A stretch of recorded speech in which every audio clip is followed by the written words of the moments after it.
이름이었다. 규칙은 간단하다. Oke guys, balik lagi sama gue Play the Movie. Gimana kabarnya movie lovers? Gue doain semoga kalian semua dalam keadaan baik.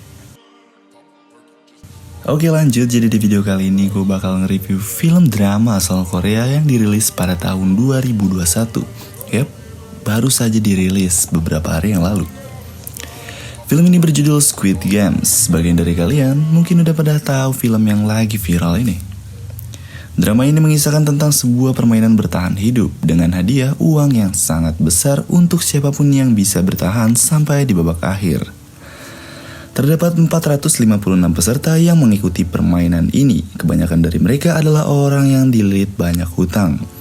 Oleh sebab itu, mereka mengikuti permainan mematikan ini.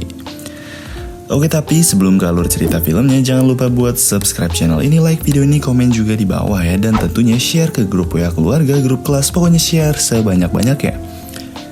Bagi kalian yang lagi duduk santai, rebahan apapun itu, dan kalian jomblo, cepetan deh, ambil dulu cemilannya, seduh kopinya, bakar rokoknya, dan selamat menonton. Yap, oke, tanpa berlama-lama lagi, so let's play the movie.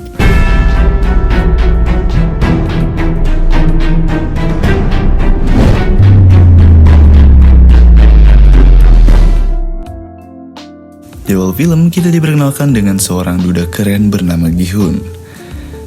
Nggak keren sih sebenarnya. Ia bekerja serabutan dan menjadi beban keluarga. Terutama ibunya yang sudah tua, karena hal itu juga istrinya meninggalkannya dan lebih memilih menikah dengan pria lain. Bahkan hak asuh dari putri sematawayangnya jatuh kepada istrinya yang sekarang sudah hidup bahagia bersama keluarga barunya. Dengan kesialan hidupnya, Gi-hun pun mencoba menjadi ayah yang baik untuk putrinya di hari ulang tahun putrinya. Ia nekat betak duit emaknya untuk digandakan melalui perjudian, dan beruntungnya ia berhasil memenangkan perjudian itu.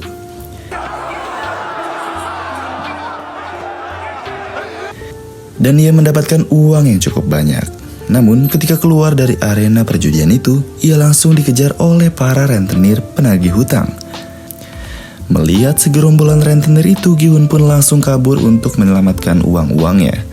Namun sialnya ia tetap aja ketangkap. Ia mencoba bernegosiasi dan akan membayar separuh hutangnya dari hasil kemenangan judinya tadi. Namun saat ia memeriksa kantongnya, ternyata semua uangnya ini sudah hilang. Jadi pada saat aksi kejar-kejaran berlangsung tadi, ia sempat menabrak seorang gadis, yang ternyata gadis itulah yang telah mencuri semua uangnya Gi-hun. Karena kejadian itu, Gi-hun pun dipaksa untuk menandatangani kontrak perjanjian. Kontrak perjanjian itu berisikan jika Gi-hun tidak bisa membayar semua hutang-hutangnya, maka organ tubuhnya lah yang menjadi perjanjian tersebut. Semua kesialan hidupnya membuat ia sangatlah frustasi. Karena di hari ulang tahun putrinya, ia tidak bisa membelikan makanan yang enak serta hadiah yang indah. Dan ia pun merasa telah gagal menjadi ayah yang baik untuk putrinya. Di tengah-tengah keputusasaan si Gi-hun pun akhirnya mendapatkan secerca harapan. Saat itu seorang pemuda memberikan sebuah tiket masuk ke dalam sebuah permainan. Pemuda itu berkata jika Gi-hun berhasil memenangkan permainan di sana, maka ia akan mendapatkan uang yang sangat banyak. Mendengar hal itu, Gi-hun pun langsung tertarik dan mengikuti apa yang dikatakan pemuda tersebut. Singkat cerita, Gi-hun dan orang-orang yang bernasib sama seperti dia dibawa menggunakan sebuah mobil.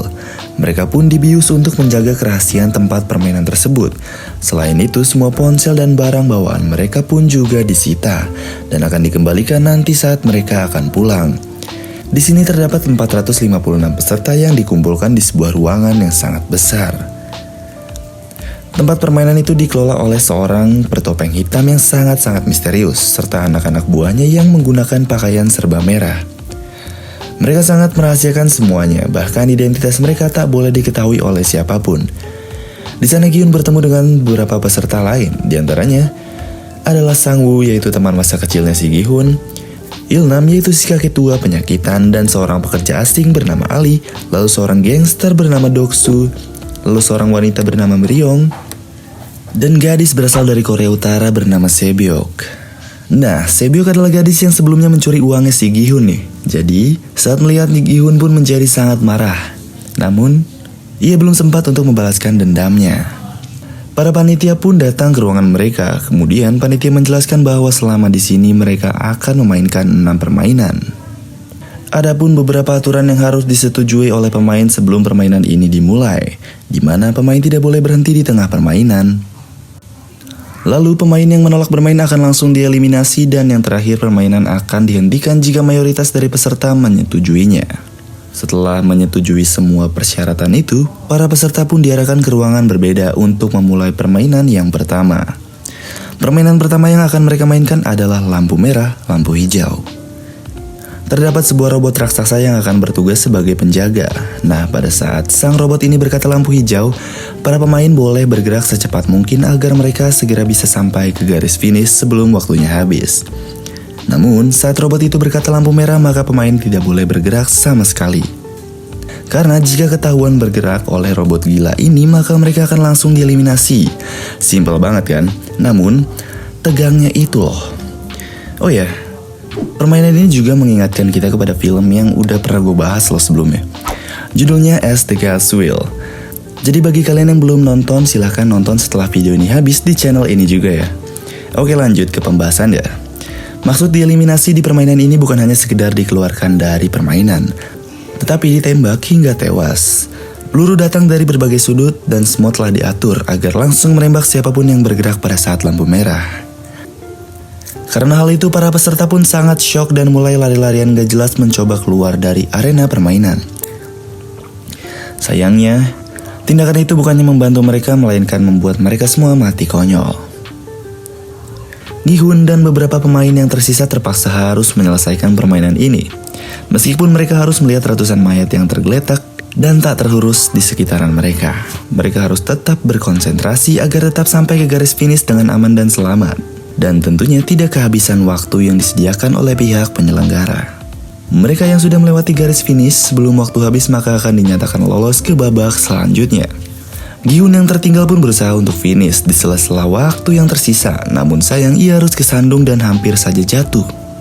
Beruntungnya Ali yang ada di belakangnya berhasil menahan Gi-hun agar tidak terjatuh, sehingga mereka bisa bertahan dan lanjut menuju garis finish.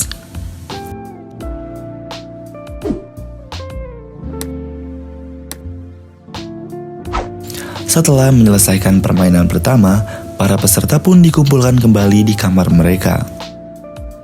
Dari 456 peserta kini hanya tersisa 201 peserta saja. Para peserta yang tersisa merasa sangat ketakutan karena apa yang terjadi di permainan pertama. Alhasil mereka sepakat untuk menyudahi semua ini dengan melakukan voting. Sebelum melakukan voting, panitia mengingatkan kepada mereka semua bahwa kini hadiah yang terkumpul sudah mencapai lebih dari 25 miliar. Hal itu diakumulasikan dengan jumlah para peserta yang telah gugur. Dan jika mereka memilih untuk berhenti, maka mereka akan dipulangkan tanpa membawa uang sepeser pun. Hal itu tentu membuat mereka semua menjadi goyah, namun akhirnya dengan selisih 1 suara saja, mereka pun sepakat untuk menyudahi permainan ini. Setelah kesepakatan, mereka pun dipulangkan ke daerahnya masing-masing. Lalu keesokan harinya Gi-hun pergi ke kantor polisi dan melaporkan sindikat permainan yang kejam sebelumnya. Ia pun menceritakan semua kejadian yang telah ia lalui. Dari sejak awal ia dibawa sampai kembali dipulangkan. Polisi yang mendengar cerita pun hanya bisa tertawa. Kemudian Gi-hun pun memberikan tiket permainan yang sebelumnya ia dapatkan dari pemuda misterius sebelumnya. Di sana terdapat nomor telepon yang bisa dihubungi, namun ketika polisi ingin mengkonfirmasi nomor itu, yang mengangkat malah seorang wanita biasa saja. Hal itu pun membuat polisi marah kepada Gi-hun dan menganggapnya telah gila, dan tak lama kemudian seorang polisi bernama Junho telah tiba. Junho tiba di kantor polisi tersebut, entah kenapa ia tertarik dengan tiket permainan yang dibawa oleh si Ginho tadi. Ia bahkan meminta identitas Gi-hun kepada para polisi yang mendengar cerita Gi-hun sebelumnya.